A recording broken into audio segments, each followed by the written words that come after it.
The girl was squeezed in a small pipe, her hands clutching the wall of the pipe. Her feet were sore from holding up, but she didn't dare to let up at all, because directly below the mouth of the pipe, a tiger, hungry for 3 days, was desperately looking for meat. Suddenly, the phone on the floor rang. It was the police, but this is not a good time. The tiger tapped the phone, and it went to pieces. Kelly's heart fell to the bottom as she saw his chance for life destroyed. Her palm slipped, and she got stuck in the mouth of the pipe. 1 more inch down, and she'd be in the tiger's mouth. Kelly was clinging to the wall of the pipe and moving up with fear and trepidation. Droplets of sweat fall down the pipe, unawares. The tiger spots it and quickly approaches. It laps up the sweat greedily. Then it looked up. In the nick of time, Kelly did everything she could to move up the pipe. As the tiger hissed, every string in her body was tense and limp. Finally, she climbed out of the pipe and reached the 2nd floor of her home. Fear, exhaustion, and hunger swept over Kelly like a tidal wave. She collapsed weakly to her knees, breathing heavily. Suddenly she realizes that there's someone with her, his missing brother Tom. "Where the FCK have you been?" In the face of his sister's questioning, Tom did not answer.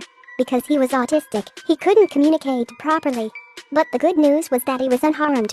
With that in mind, Kelly was relieved to be able to remember the disaster. In the morning, she was thirsty, so she put on some clothes and went to the kitchen to get some water. There was a vague sense that someone was watching her. But her mother was long gone. Tom was still sleeping, and Abe's stepfather had gone to the store. Who else could it be? She just thought she was being paranoid, and soon returned to the 2nd floor. Suddenly there was a noise from downstairs. She pricked up her ears and went to the stairs to look around. She saw a large, spotted tiger looking around her house. It was a sight that made Kelly scared. The tiger downstairs was the grand finale that John had vowed for his circus, and now it's escaped from its cage. Then she carefully walked upstairs, closed the door, turned out the lights, opened the window. The window, which had been used to escape, was boarded up. She tried her best, but couldn't push it. All the doors and windows in the house were nailed shut by the workers John hired to protect them from the typhoon. She had no choice but to call for help. But she left her cell phone in the laundry room downstairs. Hopes were raised and doused. Kelly could only see through the door to make sure the tiger wasn't upstairs. The next thing she knew, she went to Tom's room, but there was no sign of him. She panicked, walked downstairs in a panic, hid around a narrow corner, and looked forward nervously. Luckily, the tiger wasn't there. Kelly made a quick decision, darted into the laundry room, grabbed her cell phone, and called the police. But no one answered.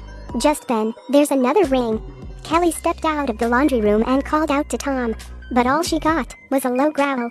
She looked back and saw a giant tiger reflected on a wall. Kelly didn't have time to think, but she ran to the side door and pulled. And there was the solid wood panel. Was this home that she had lived in going to be her burial place? Of course not. She stitched a side step, crouched down and kicked hard, but the boards in front of her were solid as gold. And the sound of the crash soon drew the tiger.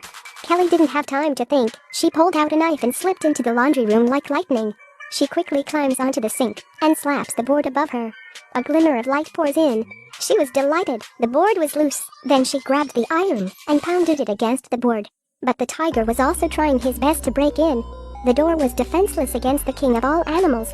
He was about to break in. Kelly put the trash can in place.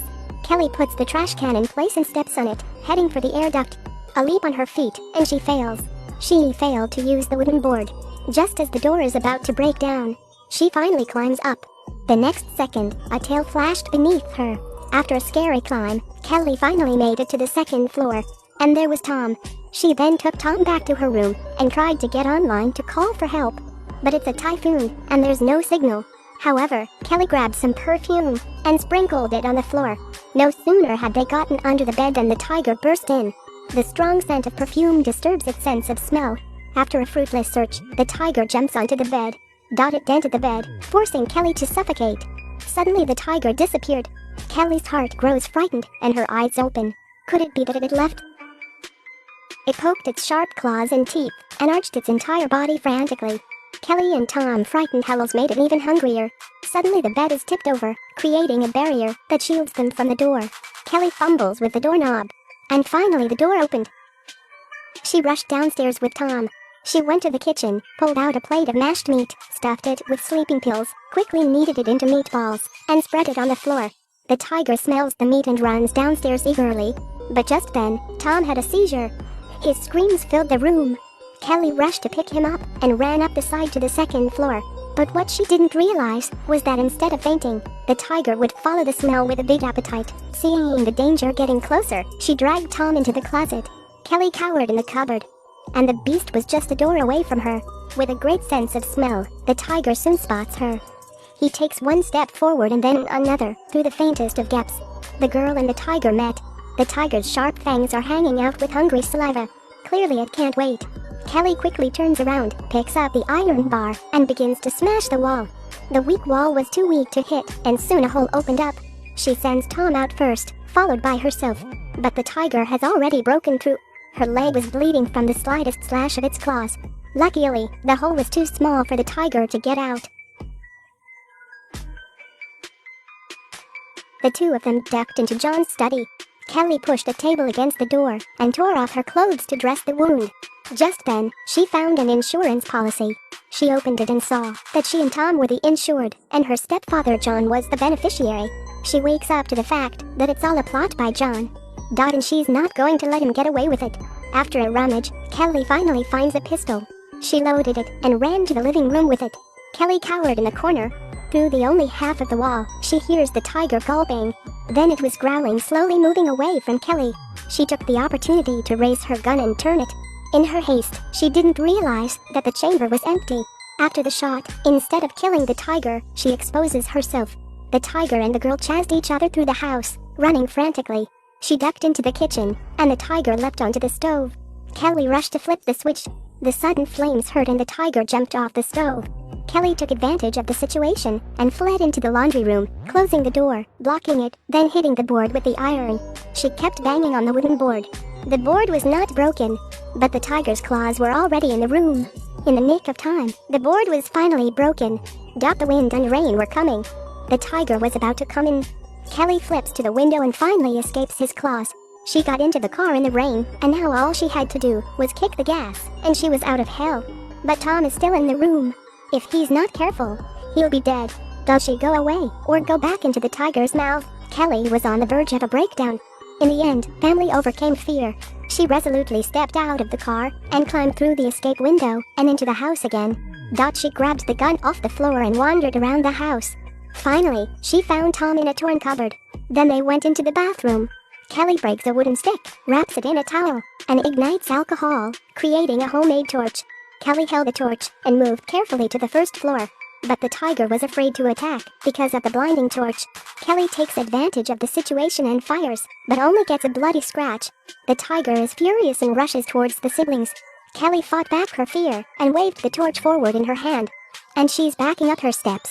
When she gets to the kitchen, she tells Tom to get in the freezer, then throws the torch to distract the tiger. She takes advantage of the situation and goes in. The tiger tried to pounce, but it was too late. Fortunately, the freezer was not electrified, and it was rock solid. And so the two siblings slowly fell asleep. The next day, Kelly gently opened the freezer and the tiger was no longer there. She whispered to wake Tom.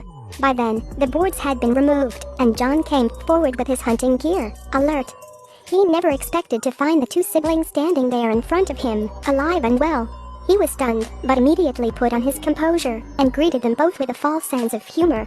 But he closed the door.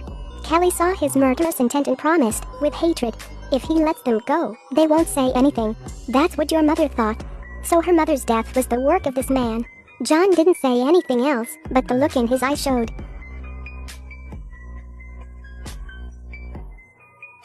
John's heartlessness was finally swallowed by a hungry tiger, one bite at a time. Kelly cautiously escaped outside with Tom. The night that burned with nightmares was finally over.